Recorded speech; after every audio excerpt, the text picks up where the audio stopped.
আমরা এমন একটা দেশে বাস করি, আপনি রাস্তায় বের হলে বাসের ট্রাকে চাপা পড়ে মরবেন, আপনি লঞ্চে উঠলে ডুবে মরবেন, কনস্ট্রাকশনের বিল্ডিং এর পাশ দিয়ে উঠলে হাঁটলে ট্রেন চাপা পড়ে মরবেন, আপনার উপরে প্লেন ক্র্যাশ করলে আপনি মারা যাবেন।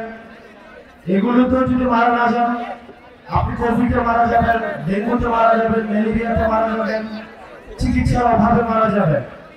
একটা রাষ্ট্র ব্যবস্থা আপনাকে নিরাপদ চলাফেরার অধিকার নিশ্চিত করতে পারে নাই। বাচ্চারা ক্লাস করছে, স্কুলে গিয়েছে, সেখানে হচ্ছে আমাদের দেশের বিমান বাহিনীর বিমান সেখানে প্র্যাকটিস করছে। প্র্যাকটিস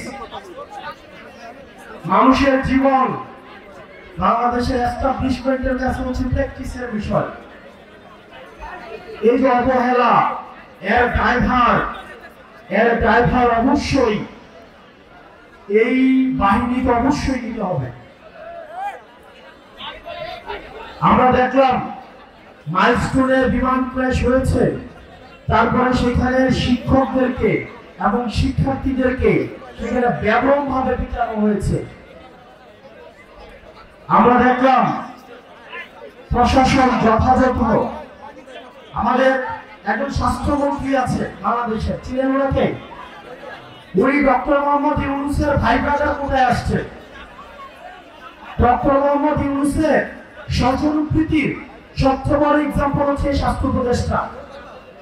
সবসময় বলে আসছি, এই স্বাস্থ্য উপদেষ্টা এটার কোনো প্রয়োজন নাই।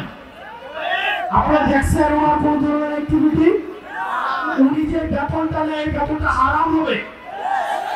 উনি যে গাড়িটা চলে সরকারের টাকায়, এটা হচ্ছে জনগণের সাথে বেমানি। এই স্বাস্থ্য উপদেষ্টা এটা কোনো কাজের না, উনি কিচ্ছু বুঝে না।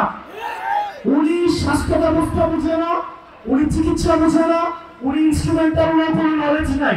ওনার একমাত্র যোগ্যতা, উনি গ্রামীণ ব্যাংকে ছিল এবং ডক্টর মোহাম্মদ ইউনূসের উনি হচ্ছে খুব কাছের মানুষ, এটাই ওনার যোগ্যতা। এই স্বাস্থ্য উপদেষ্টা নিয়ে আমরা কি করিব? এবং দুঃখজনক বিষয়, উনি নিজে চিকিৎসা করাইতে সিঙ্গাপুর যায়। উনি চিকিৎসা করাইতে নিজে সিঙ্গাপুর যায়। এখন আমরা বললে তো হচ্ছে বিরাট বাজার হয়, আমরা বললে রাগ হয়, রাগ। ওনাকে নিয়ে একবার কথা বলছিলাম, এরপর উনি আর আমাদের সাথে কোনো যোগাযোগ করে না। এই স্বাস্থ্য উপদেষ্টার অনীতি বিলম্বে এই জনগণের যে টাকা পয়সা উনি বেতন দিচ্ছে, সেগুলো রাষ্ট্রকার কোষাগারে জমা দিয়ে ওনার অনীতি বিলম্ব পদত্যাগ করা উচিত।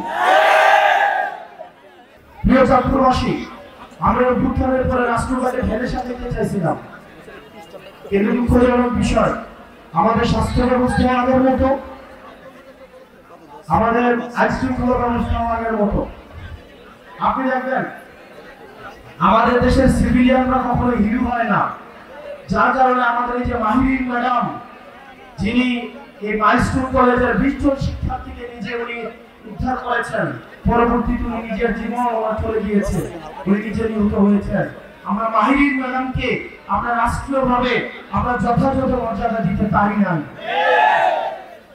এটা আমাদের ব্যর্থতা। এই সরকারের কাছে অনেক প্রত্যাশা ছিল, প্রত্যাশার পারও দিন দিন কমছে। দিন শেষে আপনাদের কাছে আহ্বান জানাবো, দলমত নির্বিশেষে আমাদেরকে ফেসিবাদের বিপক্ষে আমাদেরকে অবস্থান নিতে হবে। আপনারা গতকাল দেখছেন লাশের উপর দিয়ে এই আওয়ামী ফেসিবাদ আবার তারা হচ্ছে রাজনীতি করার চেষ্টা করেছে।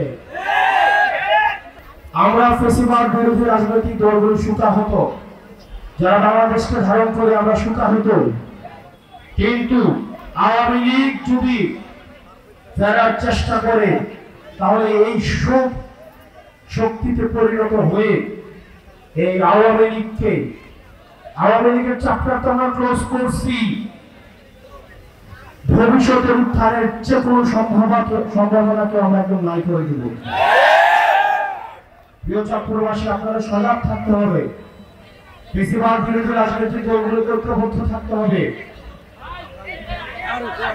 আমরা একসাথে একটা সুন্দর বাংলাদেশ বিনির্মাণ করব, যে বাংলাদেশের রাস্তায় বেরোলে আপনাকে দুর্ঘটনার সম্ভাবনা থাকবে না, যে বাংলাদেশে আপনার সুচিকিৎসা নিশ্চয়তা থাকবে, যে বাংলাদেশে আপনার বাচ্চা স্কুলে পাঠাইলে বিল্ডিং ভেঙে পড়বে, এই আকাশ থেকে প্লেন ভেঙে পড়বে, এই ধরনের রাষ্ট্র ব্যবস্থা আমরা চাই না।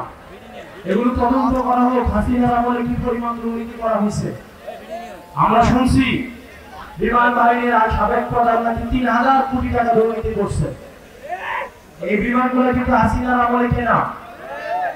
আমরা বিমান বাহিনীর যে ভাইরা রয়েছেন, আমরা আপনাদের নিরাপত্তাই চাই। আপনাদের নিরাপত্তা কিন্তু ঝুঁকিতে রয়েছে।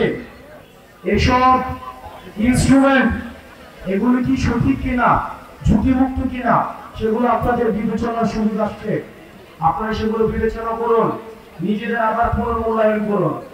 আপনারা ভালো থাকবেন, সুস্থ থাকবেন।